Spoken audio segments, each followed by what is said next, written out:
आज के इस लेख में हम आपको अर्जुन और श्री कृष्ण की एक कहानी बताने जा रहे हैं, जो कि एक ब्राह्मण की कहानी भी है।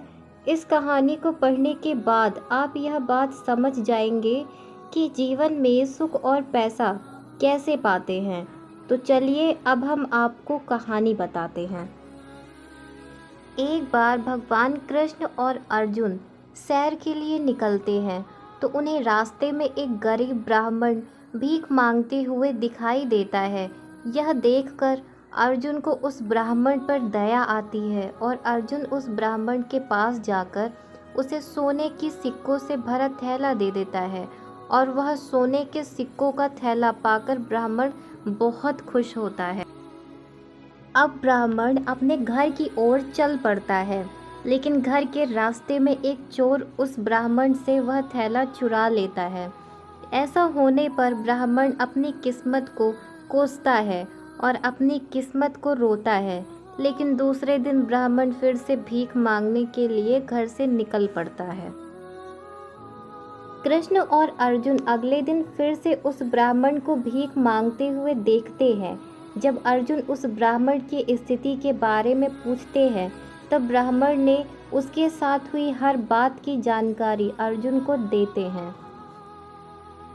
अर्जुन को भी ब्राह्मण के भाग्य पर दया आती है, इसीलिए अर्जुन इस बार ब्राह्मण को एक बहुमूल्य हीरा दे देते हैं।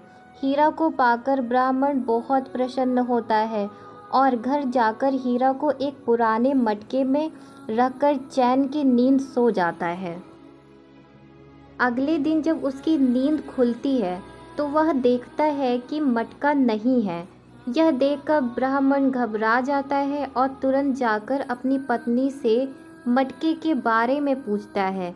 तो उसकी पत्नी उससे कहती है कि आज सुबह जब मैं तालाब का पानी भरने गई, तो मटका मेरे हाथ से फिसलकर तालाब में गिर गया। तो मैंने पानी वापस भरने के लिए पुराने मटके का इस्तेमाल किया, और जैसे ही मैंने पुराना मटका पानी के अंदर डाला, तो मटके से कुछ चीज़ गिरकर तालाब में चली गई। यह सुनकर ब्राह्मण फिर उदास हो गया और भिक्षा मांगने चला गया। पिछले 2 दिनों की तरह आज भी कृष्ण और अर्जुन एक साथ सैर करने निकल पड़े थे। इस बार भी अर्जुन ने जाकर उस ब्राह्मण से पूछा कि अब क्या हुआ। तो ब्राह्मण ने सुबह की कहानी सुनाई। तब अर्जुन कृष्ण के पास गया और कहा, मुझे लगता है कि इस ब्राह्मण का भाग्य भीख मांगने के लिए लिखा गया है, इसलिए मैं अब इस ब्राह्मण पर अपना पैसा बर्बाद नहीं करना चाहता। यह सुनकर कृष्ण थोड़ा मुस्कुराए और ब्राह्मण के पास गए और उन्हें 2 पैसे दिए। यह देखकर अर्जुन ने सोचा और कृष्ण से पूछा, भगवान, जब मेरी दी हुई सोने के सिक्कों की थैली और कीमती हीरा इसकी स्थिति में सुधार नहीं कर पा रहे हैं, तो यह ब्राह्मण आपके 2 पैसे का क्या करेगा। तब कृष्ण ने अर्जुन से कहा, आगे देखो क्या होता है। इसके बाद जैसे ही ब्राह्मण अपने घर की ओर चल रहा था और अपने भाग्य को कोस रहा था, उसने रास्ते में एक मछुआरे ने पकड़ी हुई एक मछली को अपने जीवन के लिए संघर्ष करते हुए देखा और उस ब्राह्मण को मछली पर दया आ गई और वह सोचने लगा कि ये 2 पैसे मुझे खाना नहीं दे सकते, लेकिन मैं कम से कम इस जीव की जान तो बचा ही सकता हूँ। और उसने मछली खरीद ली और जैसे ही उसने मछली को नदी में फेंकना चाहा, उसने देखा कि मछली के गले में कुछ फंसा हुआ है, जिससे वह दुविधा में है। फिर उस ब्राह्मण ने उस चीज़ को मछली के गले से बाहर निकाला और देखा कि वह एक हीरा था, जो कि उसकी पत्नी ने खो दिया था। वह फिर से हीरा पाकर बहुत खुश हुआ और वह चिल्लाया कि देखो मुझे क्या मिला, देखो मुझे क्या मिला।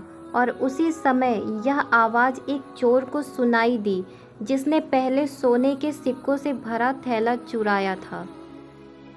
चोर ने ब्राह्मण को पहचान लिया और उसने सोचा कि शायद ब्राह्मण ने भी उसे पहचान लिया है, इसीलिए वह चिल्लाया, अब उस चोर को डर था कि अगर वह ब्राह्मण मुझे राजा के पास ले गया तो मुझे दंड मिलेगा। उसने तुरंत ब्राह्मण से माफ़ी मांगी और थैला वापस कर दिया। ब्राह्मण अपनी दोनों संपत्ति एक साथ वापस पाकर खुशी खुशी घर लौट आया। फिर अगले दिन उसने यह कहानी कृष्ण और अर्जुन को सुनाई और दोनों को धन्यवाद दिया। अर्जुन ने कृष्ण से पूछा, हे भगवंत, ऐसा कैसे हो गया कि मेरे सोने के सिक्के और कीमती हीरा भी इस ब्राह्मण का भाग्य नहीं बदल सके और आपके 2 पैसे ने इसका भाग्य बदल दिया।